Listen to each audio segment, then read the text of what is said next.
అదేవిధంగా ఇక్కడ పాల్గొన్నటువంటి గౌరవ పెద్దలందరికీ పేరు పేరున నమస్కారం. చాలా ఆలస్యమైంది కాబట్టి మంత్రి గారు కూడా చాలా సంక్షిప్తంగా మాట్లాడారు. నేను కూడా 2-3 విషయాలు చెప్పి ముగిస్తాను. ఈరోజు దేశవ్యాప్తంగా పర్యాటక శాఖకు సంబంధించినటువంటి అనేకమైనటువంటి ప్రాజెక్టులకు భూమి పూజ కానీ మరి మంజూరు చేయడం కానీ ప్రారంభించడం కానీ ప్రధానమంత్రి గారు చేయడం జరిగింది.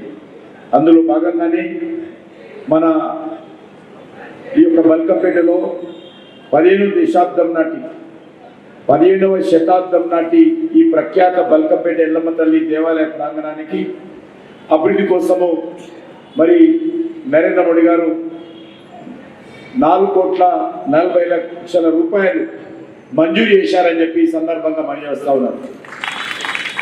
ఈ యొక్క బల్కంపేట ఎల్లమ్మ తల్లి ఆశీస్సులతో ఈ యొక్క నిధులను అన్నదాన సత్రము, అదేవిధంగా డ్రైనేజ్ వ్యవస్థ, స్ట్రాంగ్ వాటర్ వ్యవస్థ, బయో టాయిలెట్స్ వ్యవస్థ, ఇక్కడ ఉన్నటువంటి గేట్స్, దేవాలయ పరిసర ప్రాంతంలో CCTVలు, సైనేజెస్, డీజీ సెట్టులు అంటే అనేక ఇతర సౌకర్యాలు కూడా ఈ యొక్క 4,40,00,000 రూపాయలతోటి ఈ దేవాలయ అభివృద్ధి కోసము మరి కేంద్ర ప్రభుత్వం నరేంద్ర మోడీ గారు మంజూరు చేయడం జరిగింది.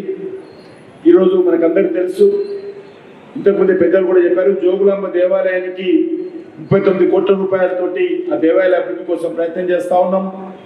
అదేవిధంగా మరి ఇక్కడ భువనగిరి పోర్టు, ఏదైతే పోర్టు మనం యాదగుట్టకి వెళ్తుంటే కనిపిస్తుందో పెద్ద గుట్ట, ఆ యొక్క పోర్టును కూడా 57 కోట్లతో మరి నైట్ షో, అదేవిధంగా రోప్ వే, పైకి వెళ్ళడానికి rope way, lift, interpretation centre, రోడ్లు, పార్కింగ్, క్యాంటీను, కాన్ఫరెన్స్ సెంటర్ లాంటి అద్భుతంగా దాని 57 కోట్లతోటి ఈరోజే ప్రధానమంత్రి గారు దానికి మంజూరు చేయడం జరిగింది.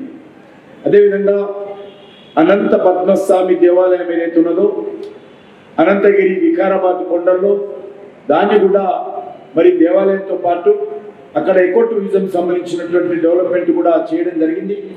దానికి ట్రెక్కింగు, అదేవిధంగా హైకింగు, సైక్లింగ్ వంటివి డెవలప్ చేయడము, CCTVలు ఏర్పాటు చేయడము, కాటేజీలు ఏర్పాటు చేయడము, కాన్ఫరెన్స్ హాల్ ఏర్పాటు చేయడము అక్కడ కూడా జరుగుతూ ఉంది. అదేవిధంగా ఈరోజు తెలంగాణలో స్వదేశీ దర్శన్ పథకాల్లో భాగంగా మరి 800 కోట్లకు పైగా భారత ప్రభుత్వం ఖర్చు చేయడం జరిగింది. భద్రాచలం మరి రామచంద్రుడి దేవాలయం ఏదైతున్నదో దానికి కూడా టూరిజం డిపార్ట్మెంట్ తరఫున 41 కోట్ల రూపాయలు భద్రాచలం రామప్ప దేవాలయానికి ఇవ్వడం జరిగింది. అదేవిధంగా దాని పక్కనే ఉన్నటువంటి రామప్ప దేవాలయం ఏదైతున్నదో దానికి ములుగులో మరి యునెస్కో గుర్తింపు తీసుకురావడమే కాకుండా 62 కోట్ల రూపాయలతోటి తెలంగాణ టూరిజానికి డబ్బులు ఇవ్వడం జరిగింది. ఆ యొక్క దేవాలయ అభివృద్ధి కోసం మనం చేస్తున్నాం. దీనికి భారత రాష్ట్రపతి స్వయంగా వచ్చి మరి ఆ యొక్క మంజూరు చేసిన విషయం మనం చేస్తూ ఉన్నాను. అదే కాకుండా స్వదేశీ దర్శన్ కింద ములుగు, లక్కవరం, మేడవరం, తాడ్వాయి, దామరవాయి, మల్లూరు, బోగతా జలపాతంలను కూడా ట్రైబల్ సర్క్యూట్ పేరుతోటి 80 కోట్ల రూపాయలతోటి దాన్ని కూడా డెవలప్మెంట్ చేస్తూ ఉన్నాము. అదే కాకుండా మరొక ప్రాజెక్టు మహబూబ్నగర్ జిల్లాలో మన కృష్ణారావు గారి పెద్దల కృష్ణారావు గారి సొంత జిల్లా అయినటువంటి ఉమ్మడి మహబూబ్నగర్ సంబంధించి సోమశిలము, సింగోటము, కదలివనము, అక్క మహాదేవి, ఈగలపెట్ట, ఫరహాబాదు, ఉమామహేశ్వరము, మల్లెల తీర్థము మధ్య ఎకో సర్క్యూట్ కోసము 92 కోట్ల రూపాయలను ఖర్చు చేసి అక్కడ సౌకర్యాలు మెరుగుపరచామని కూడా ఈ సందర్భంగా మనం చేస్తున్నాం. మన హైదరాబాద్ నగరంలో కూడా Qutub Shahi heritage park, Paigah tombs, Hayat Bakshi Masjid, Raymond's, టూమ్లకు సంబంధించినటువంటి డెవలప్మెంట్ కోసం కూడా 90 కోట్ల రూపాయలు మంజూరు చేసిన విషయాన్ని మనం చేస్తున్నాం. దీంతో పాటు మీకు అందరికీ తెలుసు, గోల్కొండ పోర్టు కూడా లైట్ అండ్ సౌండ్ షోతో డెవలప్ చేశాం. ఉస్మానియా యూనివర్సిటీ ఆర్ట్స్ కాలేజ్ కూడా ఇటీవలనే లైట్ అండ్ సౌండ్ షోతో అద్భుతంగా పర్యాటకులను ఆకర్షించేటువంటి కార్యక్రమం చేస్తూ ఉన్నాం. అదే కాకుండా హైదరాబాద్లో Sangeet Natak academy south India బ్రాంచ్ను కూడా ఓపెన్ చేసుకున్నాం. అదేవిధంగా ఇక్కడ నేషనల్ సైన్స్ సెంటర్ కూడా దాన్ని కూడా మరి భూమి పూజ చేసుకున్నాము. అదే కాకుండా ఈరోజు మరి ఈరోజే సాయంత్రం నేను గురించి వరంగల్కి వెళ్తా ఉన్నాను, మంత్రి గారిని కూడా ఆహ్వానించాను.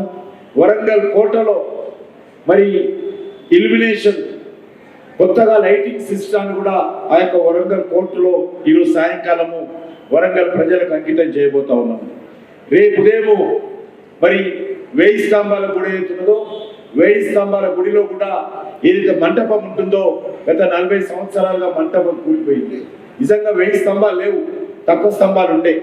కానీ గత 3 సంవత్సరాలుగా వరంగల్ నుంచి శిల్పులను పిలిపించి పెద్ద ఎత్తున రాత్రి పగలు లైటింగ్ పెట్టి దాన్ని డెవలప్మెంట్ చేసి మరి ఆ స్తంభాలన్నీ మొత్తం చెల్పించి ఏదైతే కాకతీయులు ఎట్లయితే కట్టారో స్టీల్ లేకుండా సిమెంట్ లేకుండా అదే పద్ధతిలో మరి గత 3 సంవత్సరాలుగా దాన్ని డెవలప్ చేసి మరి రేపు మహాశివరాత్రి రోజు రేపు పొద్దున మరి శివపార్వతుల కళ్యాణంతో 1000 స్తంభాల గుడిలో ఉన్నటువంటి మహామండపాన్ని ఈరోజు భక్తులకు డెడికేట్ చేయబోతున్నాం రేపు ఉదయం అని చెప్పి కూడా ఈ సందర్భంగా మనవిస్తున్నాను. పెద్దలు కృష్ణరావు గారు చెప్పినట్టు తప్పకుండా తెలంగాణలో అభివృద్ధి కోసము రానున్న రోజుల్లో డెవలప్మెంట్ విషయంలో మరి అన్ని రకాలుగా కేంద్ర ప్రభుత్వం తరఫున తెలంగాణలో పర్యాటక రంగ అభివృద్ధి కోసము అంకిత భావంతో కృషి చేస్తాము. అదే కాకుండా మరొక విషయము, మన యొక్క సంజీవయ్య పార్కులో సుమారు 60 కోట్లకు పైగా రూపాయలతో వాటర్ మీద తేలియాడేటువంటి వాటర్ మీద లేజర్ షో ఏర్పాటు చేశాము. అది 9వ తేదీ నాడు ప్రారంభించుకోవాలనుకుంటున్నాను. పెద్ద మనసుతో మంత్రి గారి డిపార్ట్మెంట్ అది కాబట్టి మంత్రి గారు కూడా రావాలి. 9వ తేదీ నాడు ఆ యొక్క మీరందరూ కూడా రావాలి కుటుంబ సమేతంగా. ఆ యొక్క లేజర్ షో మరి 9వ తేదీ నాడు సాయంకాలం 5 గంటలకు ప్రారంభిస్తున్నాము. అది హైదరాబాద్ తెలంగాణలో మరో మణికంఠంలాగా అది రాబోతుందనే విషయాన్ని ఈ సందర్భంగా మనవి చేస్తూ, అది చాలా అద్భుతంగా ఈ యొక్క మరి లేజర్ షో డెవలప్మెంట్ను చేశాము. దాన్ని 9వ తేదీ నాడు మన హైదరాబాద్ నగర ప్రజలకు డెడికేట్ చేయబోతున్నామని ఈ సందర్భంగా మనవి చేస్తూ, తప్పకుండా అన్ని రకాలుగా పర్యాటక రంగ అభివృద్ధి కోసము కృషి చేస్తామని చెప్పి ఈ సందర్భంగా మనవి చేస్తూ, అందరికీ పేరు పేరున ధన్యవాదాలు తెలియజేస్తూ, ప్రత్యేకంగా మంత్రి గారు కూడా ధన్యవాదాలు తెలియజేస్తూ సెలవు తీసుకుంటున్నాను.